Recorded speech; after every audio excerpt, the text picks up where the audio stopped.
It's a story long forgotten, buried by so many other war tales. But none are like this, found by pure chance in the ancient quarries of Arras, France. It's an original story, a very special one. How many people know about the tunnels under Arras? Here, in 1916 and 1917, hundreds of New Zealanders dug tunnels by hand, round the clock, as part of a battle plan they hoped would end the war. It's a place of war, but one built to save lives. That's not crazy. That's highly innovative. Today, historians and archaeologists from France, the UK, and New Zealand are rediscovering this heroic yet overlooked chapter, finally shining a light on the astonishing events that happened here. Lost to memory, untouched by intruders, the tunnels beneath Arras have been waiting too long to tell their story, until now. This is like a time capsule, undisturbed. Here, it's a visceral. It's you are standing sort of in the First World War here. The New Zealand miners left their homes almost 20,000 kilometers away to join the war effort in France. Their work, the British Army's greatest underground excavation, was conducted in secret, a secret perhaps too well kept.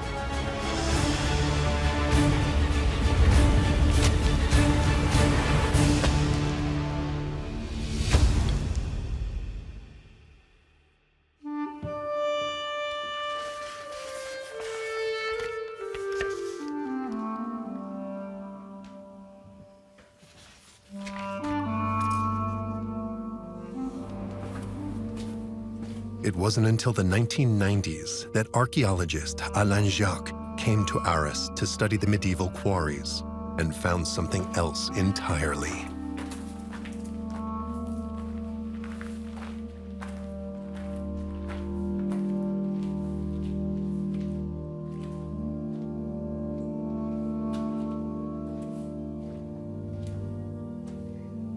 The first time I go down into the medieval quarries of Arras, I'm surprised by the sheer scale of the volumes, by the length of the network, over 20 kilometers. Right away, we saw that this was an extraordinary place. Nothing had changed for almost a century. As archaeologists, that's what struck us most. It's a spectacular rediscovery. The quarries are not just medieval. They were used during the First World War.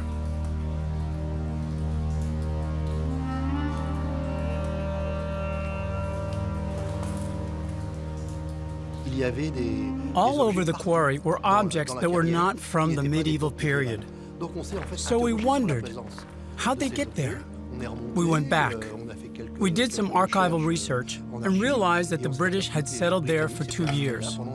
But we didn't know why. In the great history books of the First World War, barely a line was devoted to the Battle of Arras, which was a diversionary battle for another major French battle, that of Chemin des Dames.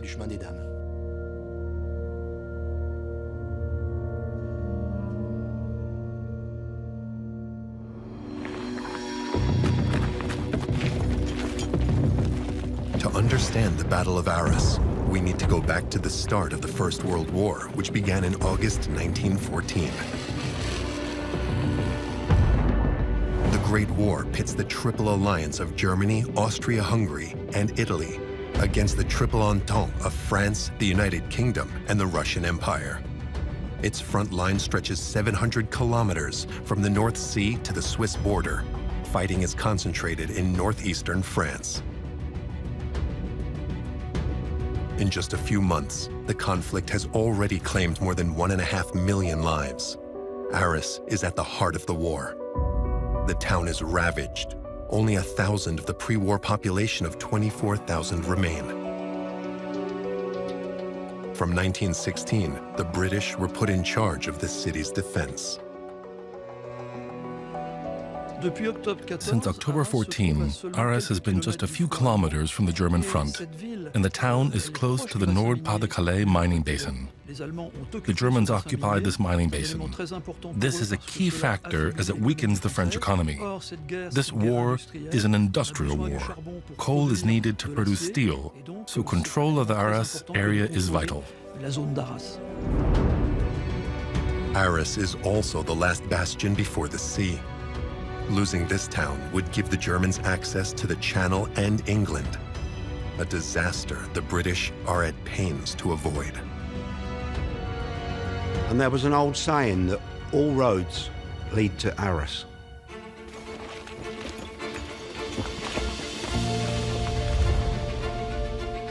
At the time, trench warfare is showing its limitations. The fronts are static. Armies are seeking other strategies, and thoughts turned underground.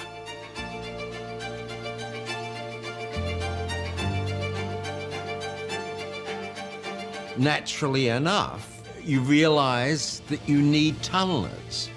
And so the British raise some 25 tunneling companies and ask the Canadians, Australians, and New Zealanders to also provide tunnelers.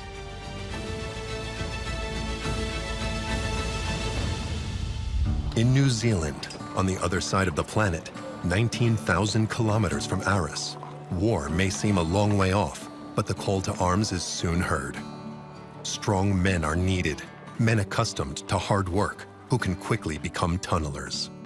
The word got round by the daily newspapers and by poster advertising and by word of mouth. And very soon, the right people had joined, many of them in the Middle Ages. Gold miners, coal miners, railway workers, engineers, farmers, backwoodsmen, labourers. It was a collection of real men. New Zealand has been a British colony since 1840. The link with the European continent is a neutral one for most inhabitants.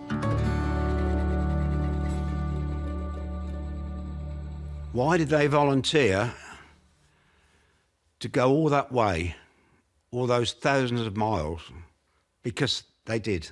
They were filled with an adventurous spirit. There was a promise of good money and a chance to see the world and a chance to do their bit for King, for their King, King George V. Over 400 men enlisted to form the 1st Regiment of the New Zealand Tunnelling Company. Volunteers are called James, Colin, William, or Thomas.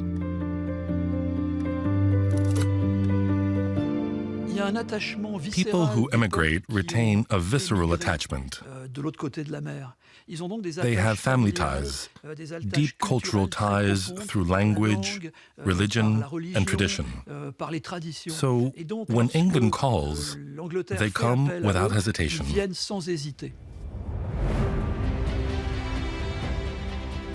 From October onwards, these several hundred men begin training to become soldiers.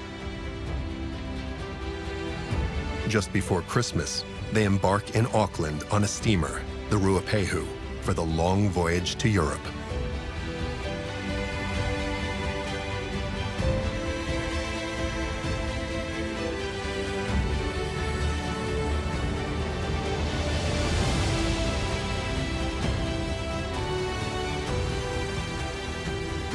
When they left, they were told it was all going to be over by Christmas.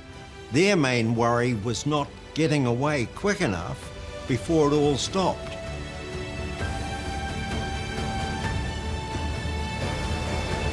In fact, there's a photo of the men receiving their Christmas billies on board the Ruapehu.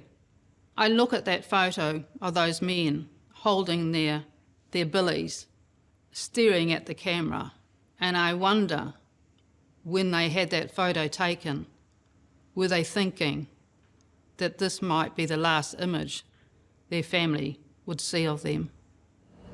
Word came through to New Zealand, England needed men to mine, and helper braves in Belgium chased the foes back to the Rhine. For the 3 months spent on board, their training program includes boxing, bodybuilding, and gymnastics. Was an opportunity to help the men become a unit. A unit that must now be led, mastered, and commanded. These New Zealanders have a reputation for being particularly unruly.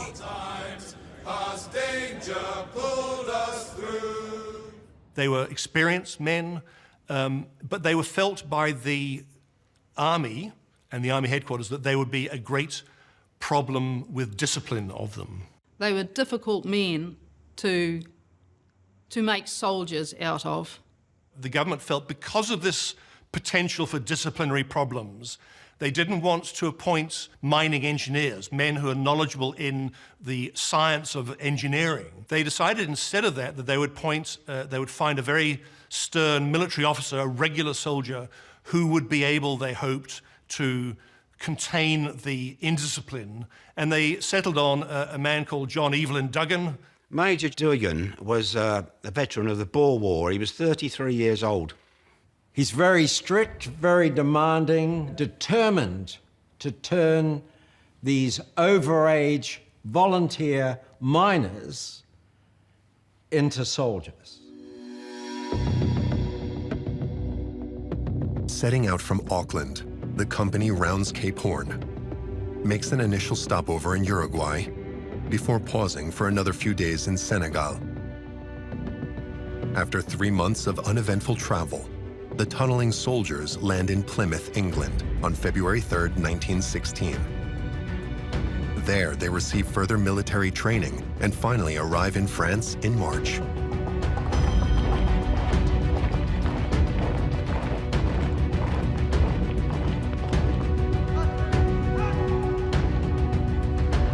They knew it was not going to be pleasant where they were going. When they arrived at Le Havre, they went straight to the front line in front of Vimy Ridge, where they relieved the French territorial company of miners and took over the underground war from them.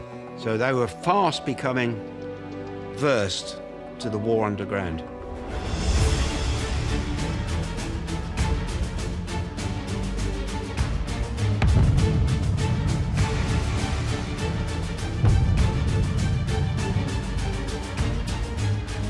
The first few weeks are very difficult for the New Zealanders.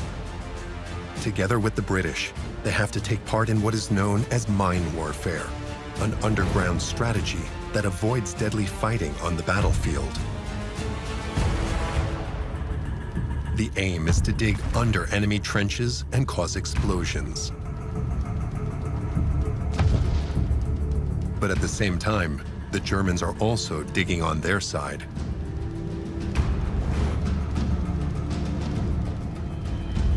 The danger is constant, and the New Zealanders are ill-prepared for war.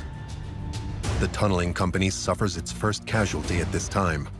Sergeant Sam Vernon is killed in action. To be honest, they were actually amateurs. They did not really know what to do in terms of underground warfare, mining warfare. They had dug tunnels before, dug trenches, dug this and that, but they didn't know how to kill the enemy so well. They go to war and have to learn to be soldiers on the job. They know how to tunnel, but how are they actually going to use those skills to defeat the enemy? That's the whole process of learning that goes on in 1915.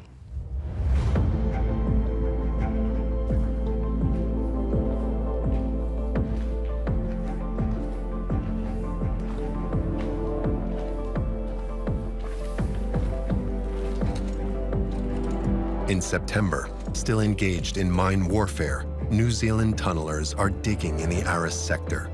Here, they make an astonishing discovery. They stumble across caverns and gigantic quarries dating back to medieval times. The stone from here was used to build the town of Arras. The New Zealanders soon realized that these quarries could be linked by tunnels. They pass on the information to Allied headquarters. This vital information would be exploited at a major strategic meeting in November 1916, the Chantilly Conference.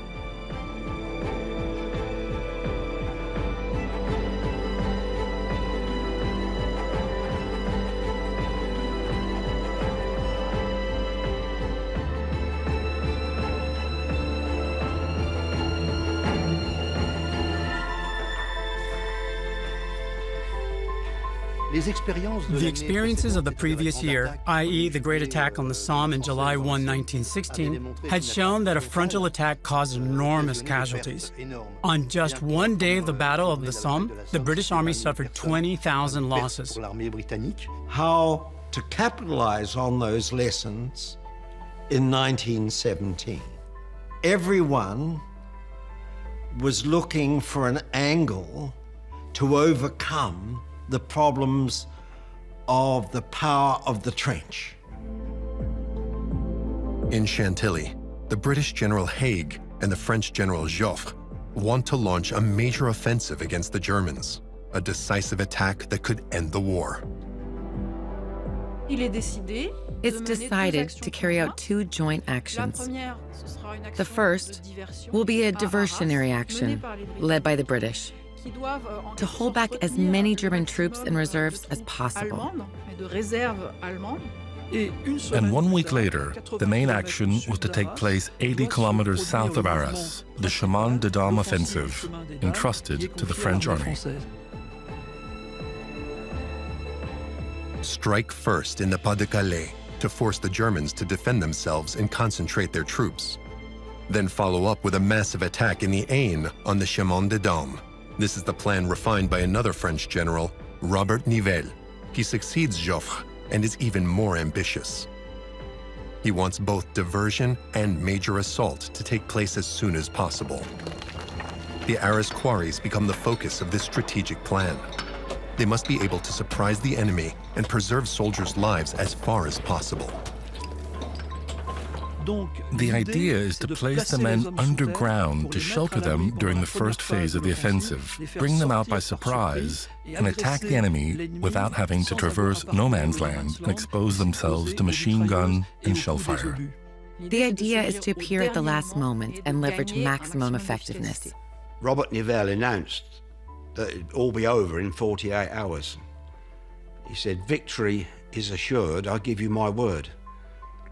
That's not crazy. That's highly innovative. The New Zealand tunnelers now have a clear mission: to dig the tunnels needed for this attack. Everything has to be ready by April 1917.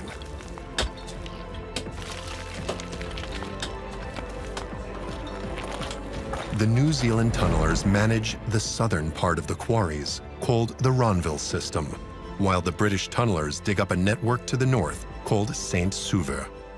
Now we have to go fast. We know how to calculate the number of days in relation to the volume, so we know our targets per day and per team. It's an absolutely colossal task, requiring meticulous organization and, above all, considerable effort.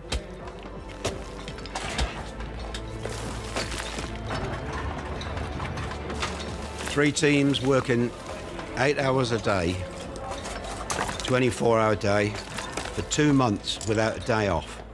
Speed was the essence.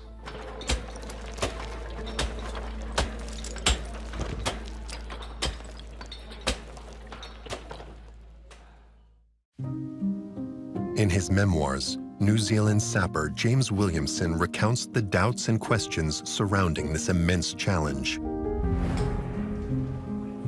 One evening, I received a note from Major Dugan asking me to visit him in his office after 8 p.m. He brought out a series of plans for connecting several quarries under Arras. The Major wanted my opinion as to whether the tunneling company would be able to connect them all by early April. I stayed with the Major until midnight, studying all sorts of methods to get the job done. New Zealand tunnelers never stay underground for more than 8 hours. They don't sleep in the quarries. The teams work in 3 shifts and rest in the Arras post office building. Some weeks, they can relax in the Daneville camp, a few kilometers from the quarries.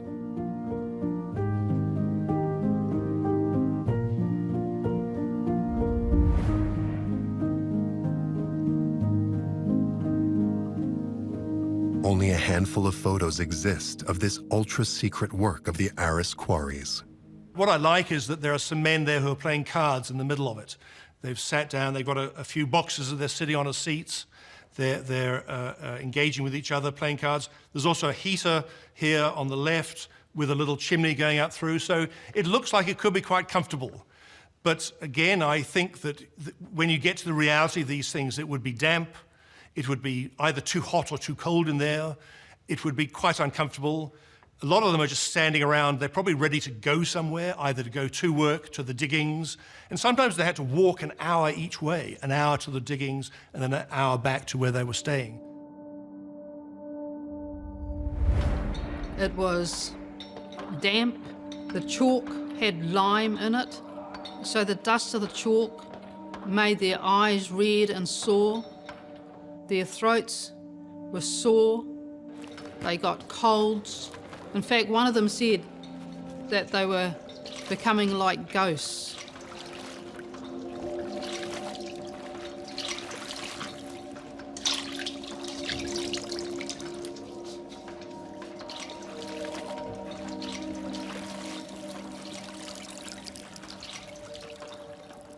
One of the tunnellers would write home, "I can't tell you where I am, but I am going to tell you that I am part of doing some work that I think is going to bring the war to an end."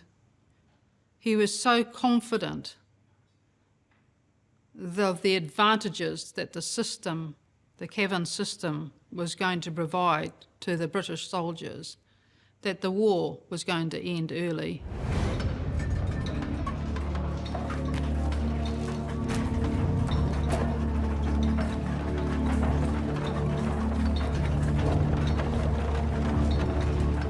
The tunnelers face a further challenge. This vital underground work has to be carried out without the knowledge of the German enemy, whose trenches are only a few kilometers away.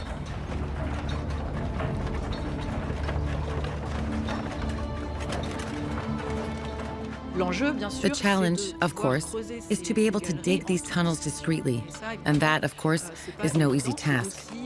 It's also a technical challenge, meaning that you have to dig without using a jackhammer, but rather using hand tools. How can you dig quickly yet quietly? Enemy soldiers are on the alert, listening in from their trenches. And the tunnelers face another major problem. That problem is managing the rubble. The German Air Force monitors the area. They can detect any suspicious movement on the surface and wipe out all the work done.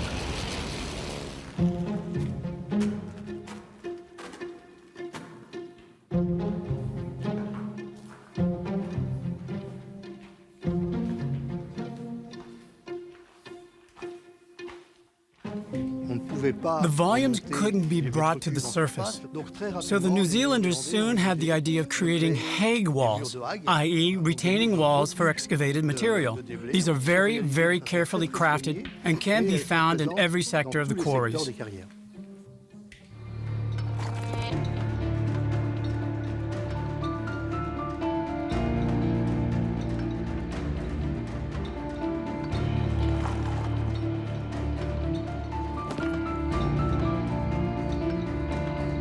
"20 meters underground, the humidity and dust weaken the men. To improve breathing, ventilation holes are dug in all the galleries. These extend all the way to the surface. The greatest danger for the tunnelers is an enemy attack from below. A sophisticated system of anti-gas walls is invented to be activated if the Germans discover the quarries and spread poisonous gas. It can be used to block the progress of enemy gas or, if there are soldiers on site, collapse the gallery, thus halting the progress of German troops through the network.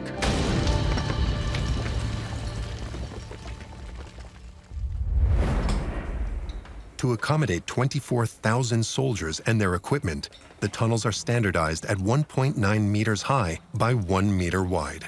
Work progresses rapidly, but the general staff realize that this will not be enough. More New Zealanders are called in to reinforce the team.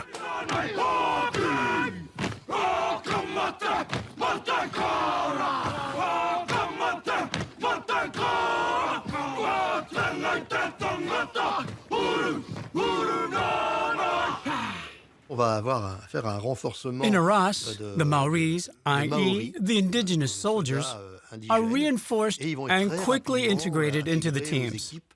There are around 50 Maoris in Arras. The Maoris were employed in digging tunnels, shifting rubble, heavy labour. They were strong men. They were community-minded. They were used to working in the same way and had many of the same values as miners and miners in their communities. The attack is set for April 8th, but only the general staff know the date. As for the tunnelers, they realize as the months go by that their mission in France will take longer than expected. When you check daily entries in the logs, you can see the pace is fairly regular. There's only one exception, where they do 100 meters in a day. So, was there any particular competition at the time? In general, they do between 40 and 50 meters a day. They were competing amongst themselves as to who could dig the furthest, which was great. That was certainly not an unhealthy thing.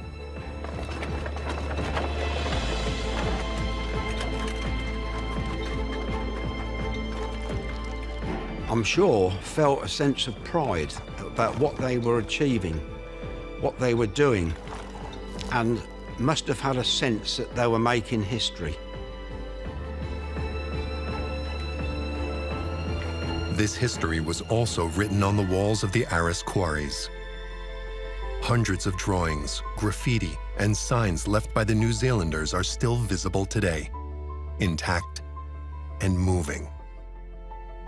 The one shown here is particularly interesting because of its large size. It's in the office of the New Zealand Tunnellers HQ, and it shows, of course, the ferns and the kia ora, which is the Maori soldiers' sign of welcome and salute. Kia ora. Hello, how's it going? G'day. It's an informal greeting, Maori words, invoking good times. Everything is good. Kia ora. The fact that they scribble their name, they put a bit of poetry, they draw themselves, or they carve their face in a piece of chalk. These are not unhappy men. By leaving their names on the chalk walls, they reach over across the century and say, I lived, I did this, remember me, remember my family, 12,000 kilometers away. Even today, these traces of the past continue to intrigue and excite, particularly among New Zealander descendants of the tunnelers. Among them, Peter Jackson, famous director of The Lord of the Rings. He regularly visits the quarries. Studying the First World War is something that I really love doing, but it's also driven by the fact that my partner, Fran Walsh, who I write scripts with, her great uncle, Tom Walsh, was one of the New Zealand tunneling brigade, one of the 400 that actually dug the shafts in between each of the cabins. And so the last few times I've come down here, I've been trying to find Tom's name carved on the wall. And I'm still searching, but I also love the fact that this is like a time capsule, undisturbed. I mean, there's a tin can lying on the ground there, and it's been there for 100 years. that the black paint is 100 years. You know, it just seems to be a magical chance to almost step back in time. I find any time that you see something that was carved by people in the First World War, you think, why are they doing that? You know, it's not for them. Well, I mean, they're bored, or they want it, but they're leaving a mark, and they're carving their name, and they're walking away, and they're going off to do whatever. And they must be wondering who's going to see that in the future. They're doing it because they want their name to be seen. And sometimes, you know, you think, well, I'm looking at this person's name, and 100 years ago they carved it, and they had no idea who would actually find it, who would see it.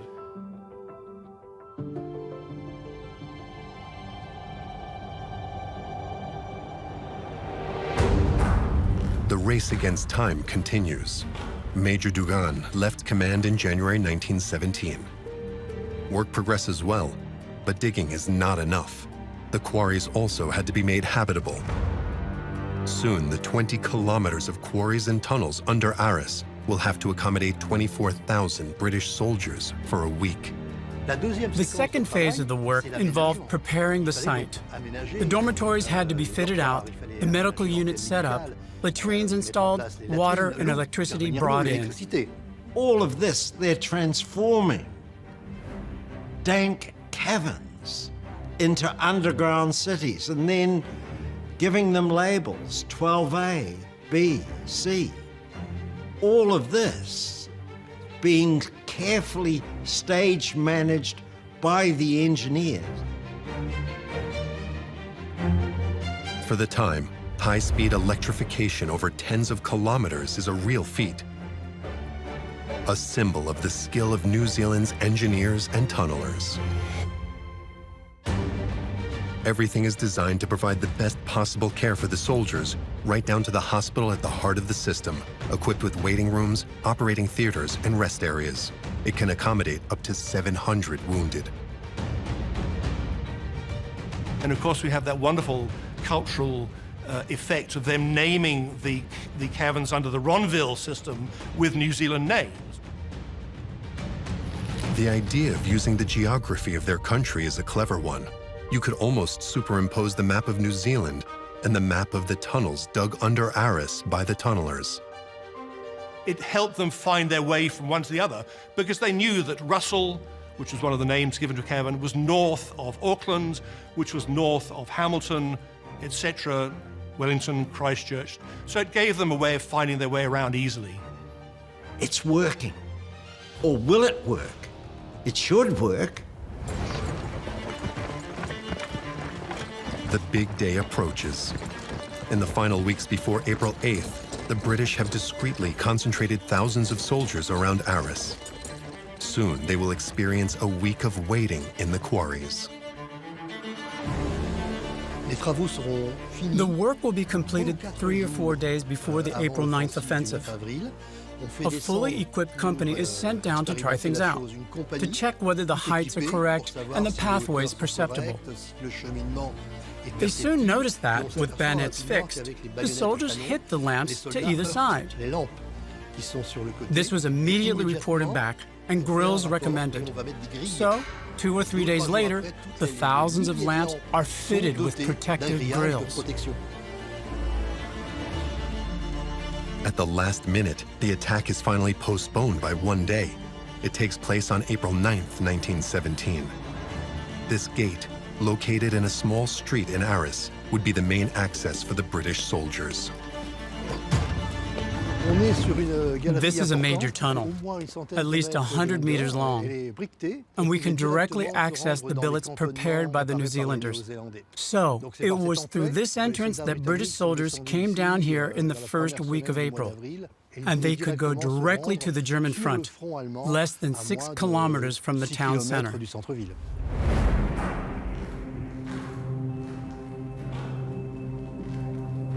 They get off at their quarry and are directed by the quarry master, a tunneler who is the hotel manager for that particular quarry, to your room is column 12B. And there's room enough for 30 or 40 men to sit there with their packs, with all their gear and their rifles. A British soldier, Stuart Holden, recounts his arrival in the quarries. We went down to a considerable depth through a shaft in the chalk, and at the bottom we walked for a long time in the bowels of the earth. There was enough room for 4,000 men. Running water was available, and as a supreme refinement, electric light was dimly lit. And the aim would be that they would be rested.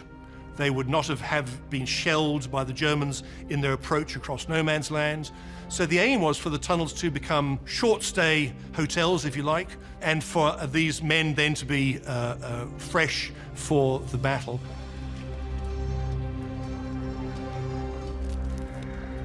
The 20 kilometers of galleries were a veritable anthill. There were men everywhere, logistics men, men who are going to attack, maintenance men. Because, of course, the soldiers don't know the day or time of the attack. It's a military secret. One old soldier described the life in the tunnels as an ant heap.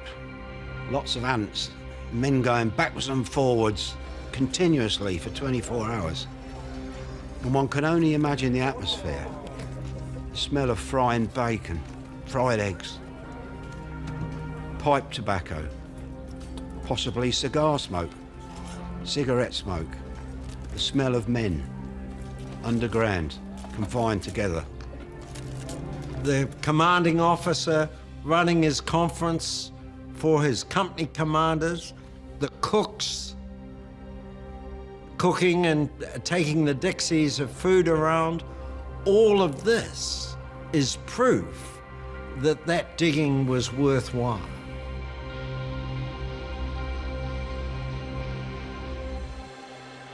While everything seems to be working at depth, on the surface, the plan is not going according to plan.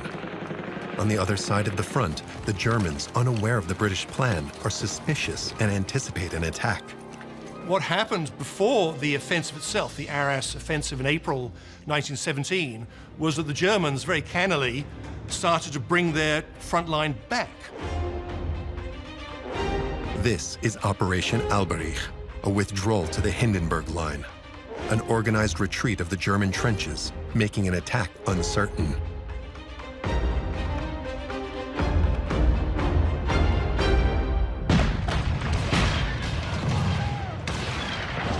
It is early April 1917, a week before the Battle of Arras. In preparation, the British launch a major military operation. The Germans called this trying period the Week of Suffering.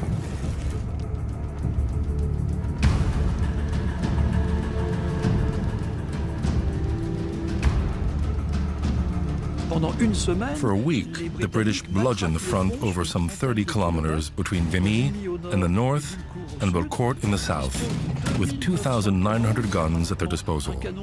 That's practically a gun every 9 meters. They target not only the German defensive lines, but also the artillery pieces and depots to the rear in order to disorganize the enemy. And in the final hours before the infantry emerge, the British use a large number of gas shells to saturate the front lines and strike terror into the German ranks.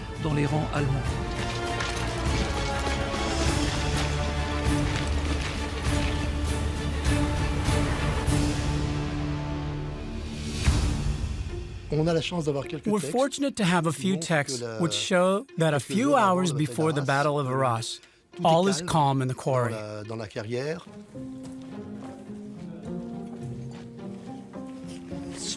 These are the final letters, written until the last minute.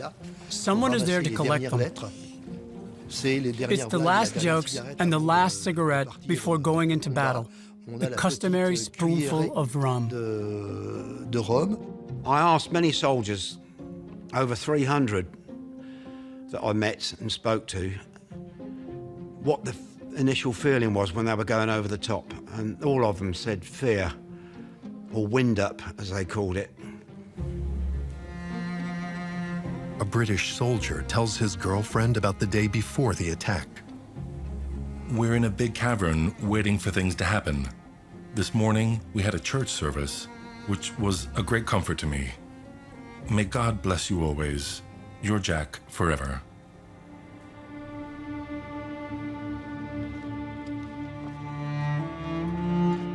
It'd been snowing and sleeting all night, and under Arras, and British soldiers all dry and warm.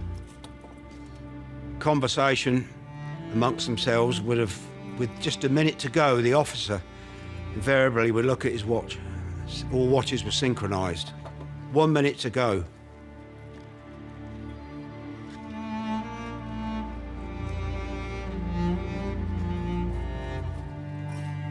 And as that minute, as the seconds dwindled, then I should imagine there was silence. Every man with his own thoughts, thinking of home, thinking of his children, thinking of his wife. Now came the great task, going over the top, whether it was from a tunnel or whether it was over the top from a trench. Good luck, chum. There's a job to be done. Let's get the day over. Let's get it over and done with. Many of the soldiers that I knew were very positive about going over the top. Positive, and their job was to kill German soldiers. It sounds horrible, but it was kill or be killed, and that's what they did.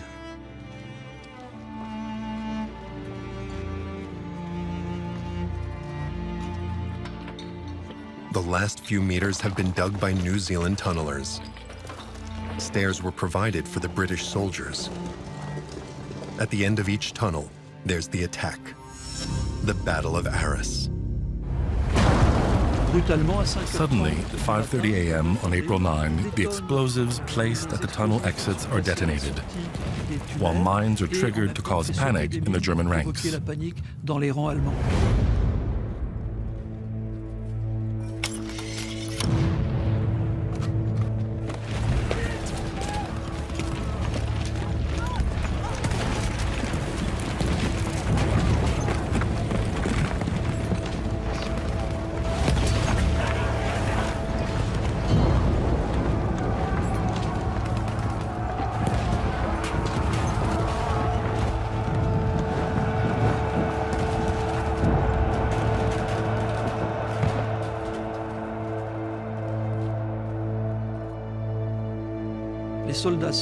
The soldiers come out. They find themselves in frontline trenches that have been ravaged by artillery fire.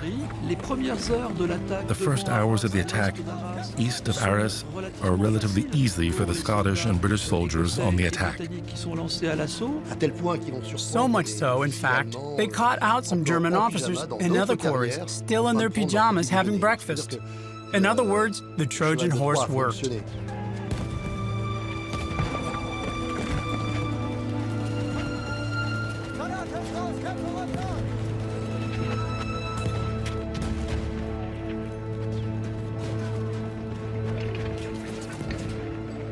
They would take the first 3 German trench lines in less than 12 hours, which was exceptional on the scale of the First World War. They took 5,000 prisoners, which is also very rare. So, in the first few hours, the Arras offensive looks like a success. But by the end of the day, there are worrying signs. The arrival of German reinforcements, and another detail that British strategists had not anticipated. On April 9, 1917, it is very cold, and the British soldiers are not wearing coats.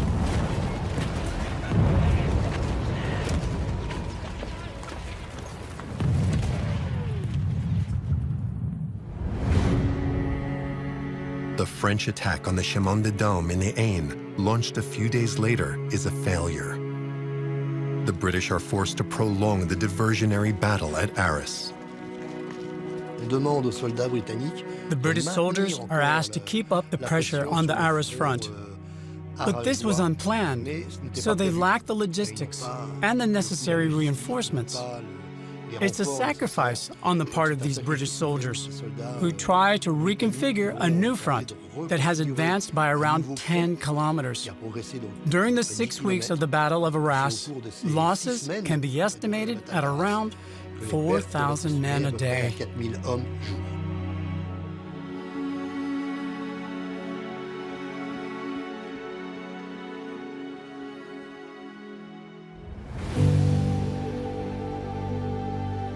New Zealand tunnelers did not take part in the offensive, but they did contribute to the battle by rebuilding shelters and communication routes for the soldiers. They were then quickly assigned to building bridges, a mission that continued even after the armistice. The New Zealanders took part in the reconstruction work alongside French civilians.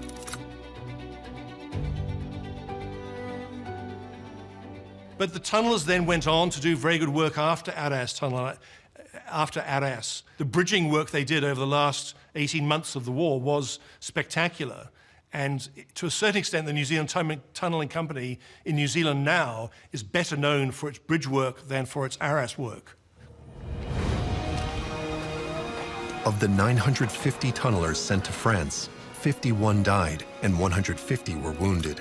In early 1919, the New Zealand Company returns home with a sense of duty accomplished. They are welcomed as heroes.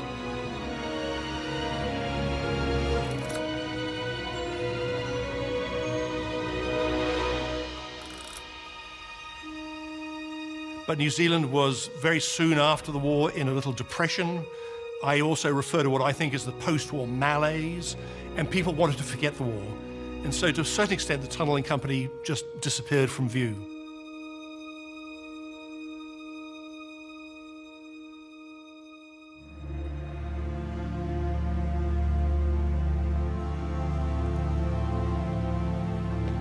The British Army closes access to the Arras quarries in March 1919. On the surface, the town must be totally rebuilt. No one is interested in what's underground, and the New Zealand tunnelers' story is completely forgotten.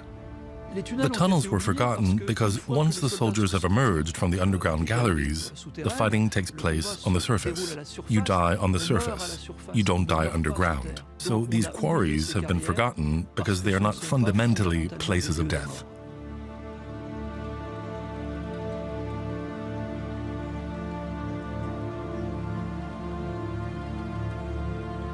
In 2008, the rediscovery of the quarries and their history gives rise to a memorial in Arras. The public can now discover the Wellington Quarry and its incredible basement.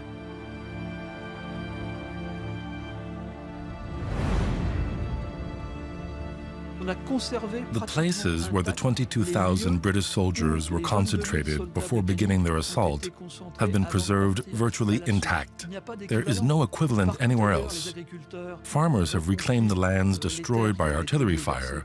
The forest has reclaimed its lands around Verdun. But here, beneath the town of Arras, the land is untouched some 105, 106, 107 years after the offensive. We must remember these tunnelers because they had a singular existence, leaving their island on the other side of the world, traveling 20,000 kilometers for several months across the oceans to come to a country they knew nothing about, going underground, digging tirelessly for weeks on end to help their comrades survive. Then they returned home. It's an amazing adventure.